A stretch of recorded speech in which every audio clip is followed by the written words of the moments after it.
বন্ধুরা, আজ আমি শ্রী শ্রী রামকৃষ্ণ কথামৃতের পরবর্তী অংশ পাঠ করছি। ঠাকুর গেছেন ঈশ্বরচন্দ্র বিদ্যাসাগরের সঙ্গে দেখা করতে। তারপরে কথায় কথায় ঠাকুর বলছেন, ব্রহ্ম ও বিদ্যা অবিদ্যার পার, তিনি মায়াতীত।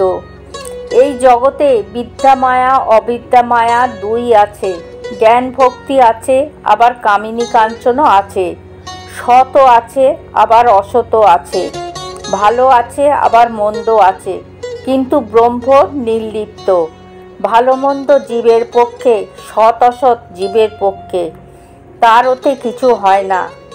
যেমন প্রদীপের সম্মুখে কেউ বা ভাগবত পড়ছে, আবার কেউ বা জাল করছে। প্রদীপ নির্লিপ্ত। সূর্য শিষ্টের ওপর আলো দিচ্ছে, আবার দুষ্টের উপরও দিচ্ছে। যদি বলো দুঃখ পাপ অশান্তি এ সকল তবে কি?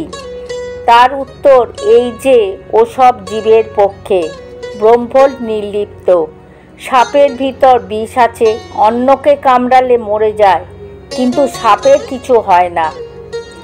ব্রহ্ম যে কি মুখে বলা যায় না। সব জিনিস উচ্ছিষ্ট হয়ে গেছে। বেদ পুরাণতন্ত্র স্বরদর্শন সব এঁটো হয়ে গেছে। মুখে পড়া হয়েছে, মুখে উচ্চারণ হয়েছে, তাই এঁটো হয়েছে।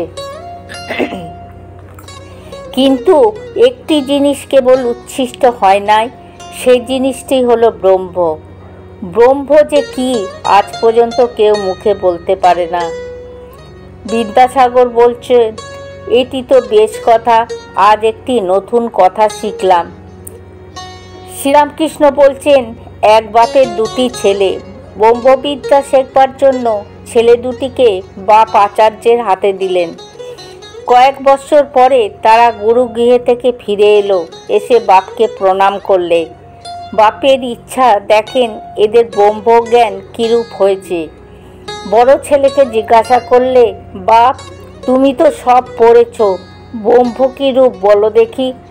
বড় ছেলেটি বেদ থেকে নানা শ্লোক বলে বলে ব্রহ্মের স্বরূপ বোঝাতে লাগলো। বাবা চুপ করে রইলেন। যখন ছোট ছেলেকে জিজ্ঞাসা করলেন, সে হেট মুখ করে চুপ করে রইল, মুখে কোনো কথা নেই। বাপ তখন প্রসন্ন হয়ে ছোট ছেলেকে বলল, বাপু তুমিই একমাত্র বুঝেছ ব্রহ্ম যে কি মুখে বলা যায় না। মানুষ মনে করে আমরা তাকে জেনে ফেলেছি। একটা পিঁপড়ে চিনির পাহাড় নিয়ে গিয়েছিল। চিনির পাহাড়ে গিয়েছিল, এক দানা খেয়ে পেট ভরে গেল, আর এক দানা মুখে করে বাসায় যেতে লাগলো। যাওয়ার সময় ভাবছে এবার এসে সব পাহাড়টি নিয়ে যাবে। ক্ষুদ্র জীবেরা এই সব মনে করে, জানে না ব্রহ্ম বাক্য মনের অতীত। যে যতই বড় হোক না কেন তাকে কি জানবে। সুখদেব না হয় দেও পিঁপড়ে, চিনির ৮-১০টা দানা না হয় মুখে করেছে, তবে বেদে পুরাণে যা বলেছে সে কীরকম বলা জানো? একজন সাগর দেখে এলে কেউ যদি জিজ্ঞাসা করে কেমন দেখলে, সে লোক মুখে হাঁ করে বলে, ওহ কি দেখলাম, কি হিল্লোল কল্লোল। ব্রহ্মের কথাও সেই রকম। বেদে আছে তিনি আনন্দ স্বরূপ, সচ্চিদানন্দ। সুখদেব এই ব্রহ্মসাগর তটে দাঁড়িয়ে দর্শন করেছিলেন। একমতে আছে তারা এ সাগরে নামেন নাই। এ সাগরে নামলে আর ফিরবার জো নাই। সমাধিস্থ হলে ব্রহ্মজ্ঞান হয়, ব্রহ্মদর্শন হয়।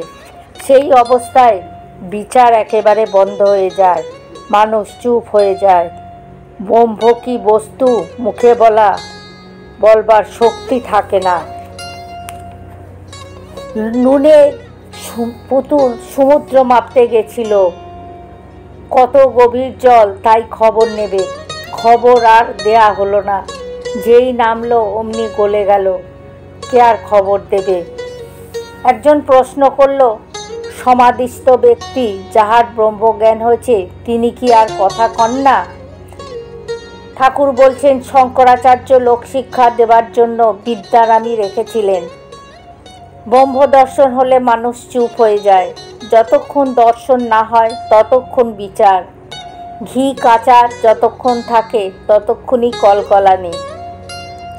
পাকা ঘির কোনো শব্দ থাকে না, কিন্তু যখন পাকা ঘি আবার কাঁচা লুচি পড়ে তখন আর এক রকম ছ্যাক করে কলকল করে। যখন কাঁচা লুচিকে পাকা করে তখন আবার চুপ হয়ে যায়।